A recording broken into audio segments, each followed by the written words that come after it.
अगर 18वीं और 19वीं सदी में ये अंग्रेजी मिशनरी कभी दक्षिण एशिया में न पहुंचते, तो आज हमारे गांवों और शहरों में हजारों स्कूल कहाँ होते।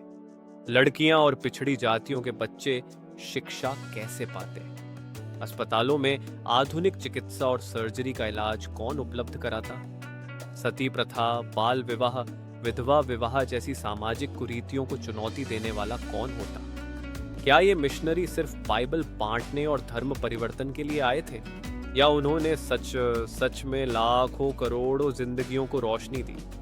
लेकिन दूसरी तरफ सवाल ये भी उठता है, क्या उनके हर स्कूल, हर अस्पताल, हर सामाजिक सुधार के पीछे ब्रिटिश साम्राज्यवाद का कोई छिपा हुआ उद्देश्य था।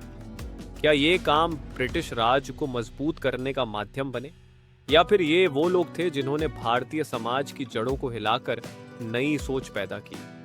ये कोई साधारण इतिहास की किताब नहीं है, ये वो वास्तविक कहानी है जो आज भी हमारे सबसे प्रतिष्ठित कॉलेजों, अस्पतालों और सामाजिक बदलाव में जीवित है। आज हम इस पूरी सच्चाई को गहराई से देखेंगे, उनके योगदान की शुरुआत से लेकर विवादों तक। लेकिन तैयार रहिए, क्योंकि हर हिस्से में नया सवाल उठेगा, जिज्ञासा बढ़ेगी और आपको अंत तक जुड़े रहना होगा। विलियम कैरी का नाम सुनते ही क्या ख्याल आता है?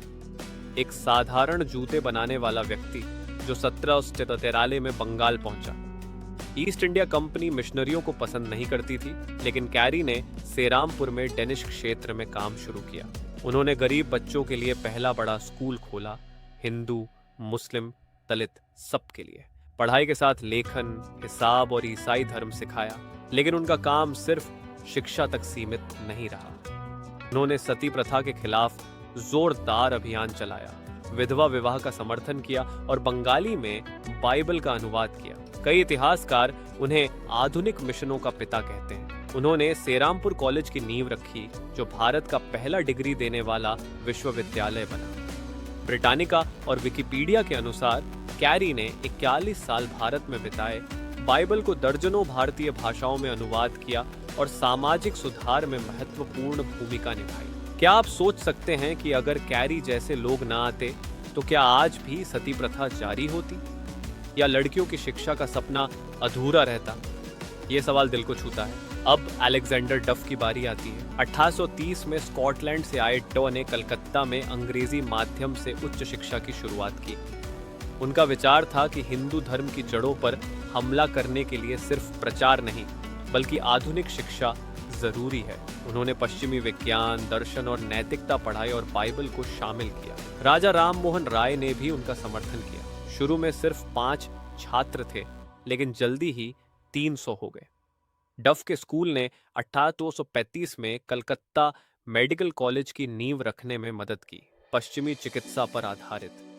कई रिपोर्ट्स बताती हैं कि डफ ने दिखाया कि शिक्षा सिर्फ किताबी नहीं, बल्कि समाज बदलने वाली हो सकती है। लेकिन क्या यह शिक्षा सिर्फ धर्म परिवर्तन का माध्यम थी, या ज्ञान फैलाने का सच्चा प्रयास?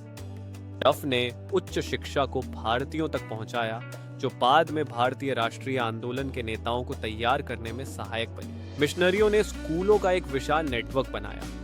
London missionary society, church missionary society, Baptist mission, इन सब ने स्कूल और कॉलेज खोले। Saint Stephen's college Delhi, Madras Christian college, Saint John's college Agra, ये सभी मिशनरी संस्थान आज भी शीर्ष पर हैं। उन्होंने लड़कियों और निचली जातियों के लिए विशेष स्कूल स्थापित किए।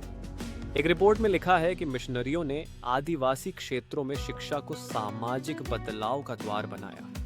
झारखंड जैसे इलाकों में आदिवासी बच्चों को पढ़ाया, उनकी भाषा सीखी और आत्मविश्वास दिया। कई एंथ्रोपोलॉजिस्ट ने माना कि आदिवासी कल्याण में मिशनरियों का योगदान अग्रणी रहा। लेकिन क्या ये सब बिना किसी छिपे इरादे के हुआ? क्या ये ब्रिटिश राज को मजबूत करने का हिस्सा था? शिक्षा के अलावा स्वास्थ्य क्षेत्र में उनका योगदान और भी उल्लेखनीय है। मिशनरियों ने हजारों अस्पताल और डिस्पेंसरी स्थापित किए। क्रिश्चियन मेडिकल कॉलेज वेल्लोर इसका सबसे बड़ा उदाहरण है। ईडा सोफिया स्कडर ने 1900 में वेल्लोर में एक छोटी क्लिनिक से शुरुआत की। उन्होंने महिलाओं के लिए मेडिकल स्कूल खोला, क्योंकि भारतीय महिलाएं पुरुष डॉक्टरों से इलाज नहीं करवाती थीं।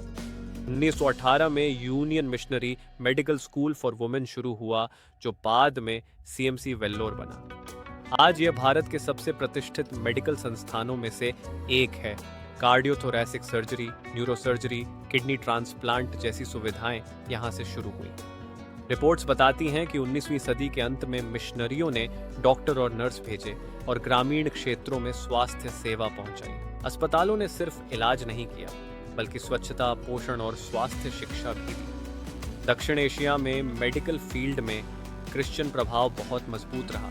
अस्पताल, क्लिनिक, वैक्सीनेशन कार्यक्रम, क्या ये सिर्फ धर्म परिवर्तन का साधन था या मानव सेवा का सच्चा रूप? सामाजिक सुधारों में उनका रोल और भी महत्वपूर्ण रहा। सती प्रथा, कन्या भ्रूण हत्या, जाति भेदभाव के खिलाफ अभियान चलाए। विलियम कैरी ने सती रोकने में बड़ा योगदान दिया। उन्होंने कमजोर वर्गों की रक्षा की और सामुदायिक जीवन मजबूत किया। कई रिपोर्ट्स कहती हैं कि मिशनरियों ने सामाजिक न्याय आंदोलनों को प्रेरित किया। राजा राम मोहन राय जैसे भारतीय सुधारकों को भी उनका काम प्रभावित हुआ। लेकिन आलोचक कहते हैं कि ये सब ब्रिटिश राज के साथ जुड़ा था, डिवाइड एंड रूल का हिस्सा।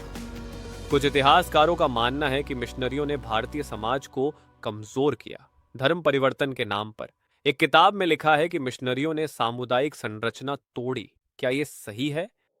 या सुधारों ने भारतीय समाज को आधुनिक बनाया? सिंचाई और नहरों में भी उनका योगदान है, खासकर पंजाब में। चर्च मिशनरी सोसाइटी ने कैनाल कॉलोनियों में स्कूल, अस्पताल और चर्च बनाए। झेलम कैनाल जैसे प्रोजेक्ट्स में सीएमएस ने मॉडल कॉलोनी विकसित की, सड़कें, स्वच्छता, अब स्कूल और अस्पताल के साथ। 1885 से 1940 तक 9 कैनाल कॉलोनियां बनी, जहां मिशनरियों ने क्रिश्चियन गांव बसाए। ये कॉलोनियां आर्थिक और सामाजिक विकास का केंद्र बनी। रिपोर्ट्स बताती हैं कि ये कॉलोनियां ब्रिटिश इंजीनियरिंग का नतीजा थीं, लेकिन मिशनरियों ने सामाजिक ढांचा मजबूत किया। लेकिन क्या ये सब ब्रिटिश हितों के लिए था या लोकल लोगों की मदद का सच्चा प्रयास?